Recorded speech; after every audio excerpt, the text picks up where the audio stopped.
My father built a mansion on the mountain. Welcome back, brothers. I've got some good news today. Our ball door pedestals arrived, and this is going to be fabulous. We're going to get those grinders and those buffers up on these actually bespoke, that's the new word, right? Bespoke pedestals, actually made by Ball Door. Now these are made, they offer two different models. They have the cast iron, which is really the premium top of the line. I would have loved to have found some of those, but they're super expensive. I think they were over $700 a piece. Cast iron is nice because if you want something to be really rigid, then you use cast iron because it has no flex in it, or very little compared to steel. So if you want to be a little bit more on a budget, then you can just go with the steel ones. And you could probably make them for a little bit less than you could buy them for, but if you look around, they're not that expensive. These pedestals are actually quite sharp. I really like that classic gold Ball Door logo on there, and that the fact that they match, same color as the grinder and the buffer is nice. Looks like, I'm guessing that's probably what, 3/16, so pretty heavy steel. And then big wide bases, 12-inch bases, I'm guessing, with half-inch holes drilled in them. And 3/8 holes drilled in the top of the pedestal. The inboard ones for the 6-inch and the outboard for the 8-inch grinders. Boy, I'll tell you, gentlemen, this little creeper cart and this spring step has been a godsend to me. I don't think I'd be able to do these videos without it. Funny thing, I wonder sometimes what put that notion into my head to even get these two things. I've worked in automotive type of work in my shop my whole life and never ever thought about having something like that. And then I get them right before I break my leg, and I find them to be completely indispensable. I have to say, for me, it's just another proof that there is a God and He's real and He does care.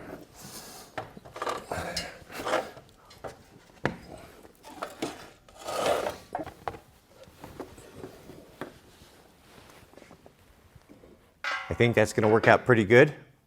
That parts washer and the vise, not likely to stay there. That's going to go over here. This whole rack, that needs to go away. A lot of those things can be stored in other places.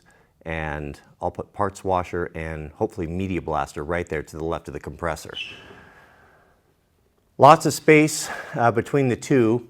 The buffer is going to need a little bit more access. I have almost 3 feet there, and I think that looks pretty good. So let's go about punching some holes in this floor. I'm going to hold these off the wall approximately 12 inches.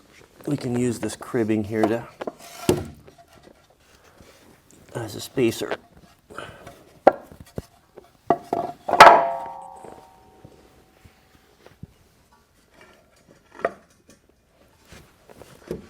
And that'll keep us square with the wall. We can probably ought to check our marks there. If you're drilling masonry, be sure to wear a good N95 mask. It's something I've only recently started doing. Of course, our employers didn't tell us how harmful it was when we were working construction, to breathe all that dust. And people wonder why men die early.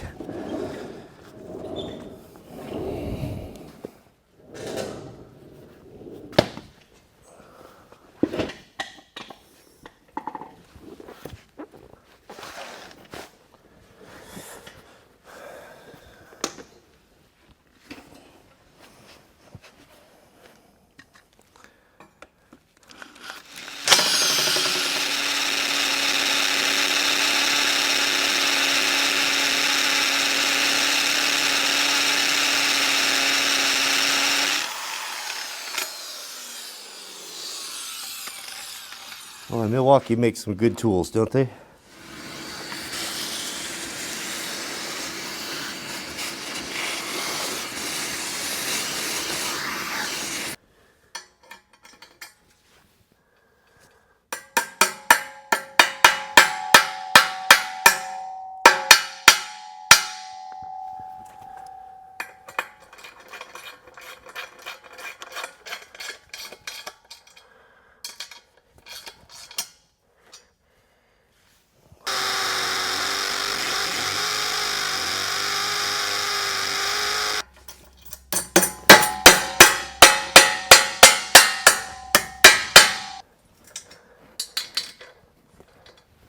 Bad news, gentlemen.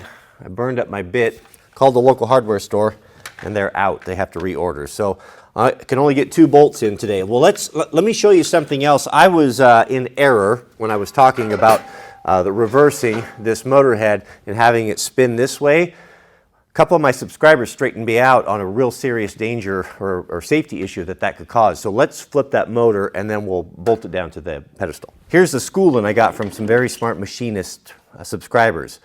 What I was told was the rotation on grinders and buffers should always be down when it comes in front of you, right?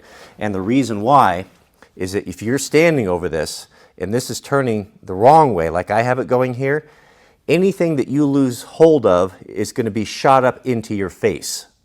Whereas if it's rotating this way, like a proper grinder, now when you're grinding, the worst thing that can happen is it will get shot down to the ground. That's why this is really actually quite kind of a dangerous setup. I think we can just rotate that around from the base. Let's pull it apart and see if we can't flip that and get that correct. I think there's just a inspection plate here.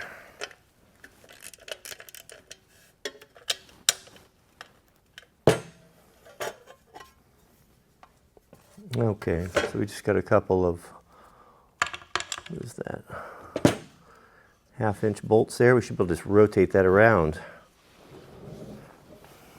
It is either 1/2 or 9.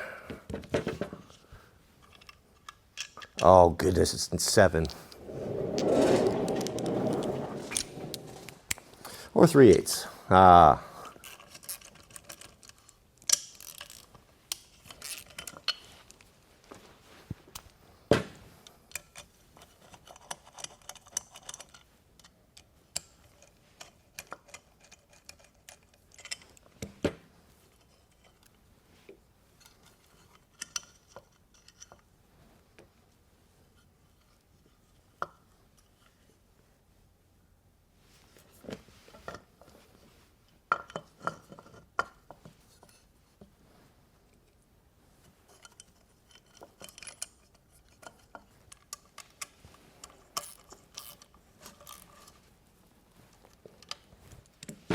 Now we're cooking, gentlemen.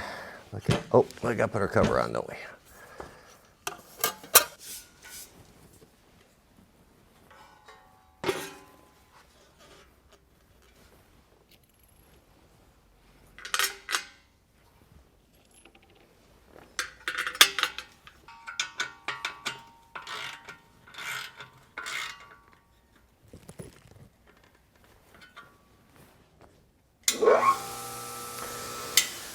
That is going to be pretty nice. I guess that's about as far as we can go today until I get that bit. We're not going anywhere, but I'm happy with what we've got done so far. It's going to be nice. I've got plenty of room on the back side here, and for larger items, you can kind of work that around a little bit. Something I was thinking of that maybe we could invent here is how cool would it be to have this on like a, let's say, call it like a steel Lazy Susan that locked, so that you could take this thing and like pull a pin or a nut or whatever and rotate it 90 degrees, and then if you had something really long, you could work along this way, this axis, and you wouldn't have anything that you're bumping into. It might make it more versatile. You could even take that further. A guy could like maybe put up one pedestal and cut like a 24 by 24 inch piece of steel, put it on that Lazy Susan, have the grinder on one side, the buffer on the other, and pull that pin and rotate them around. So if you have a small shop or garage and you don't have a bunch of wall space for this, that might be an option. I have seen guys do things like that with really small shops and woodworking shops and things. But I have enough room, and I kind of like to have things dedicated. I like to just, when I'm working, I don't want to have anything getting in my way. I want everything to work smooth and seamless, and so I can keep my mind focused on what I'm doing. And to go up and like, I just need to knock some rust off of something, and oh, stop, I got to put it down and turn it around. You know, it's not as good. Things that are multi-purpose are rarely as good as things that are tailor-made. You know, look at the multi-tool. Multi-tool does a lot of things, but just not very well. It's not great pliers. It's not a great knife, but sometimes that's what you need. Thanks for watching. If you haven't subscribed, I invite you to. Please take a moment and click the thumbs up, and more importantly, please keep us in your prayers. We pray for you guys and appreciate all your support. Appreciate the support of the members. And I feel very grateful to be able to do this and to run this channel. And I want to say thank you. We'll see you all on the next video. We were kicking precious stones, sinking ships and swimming home. Only crazy for the comfort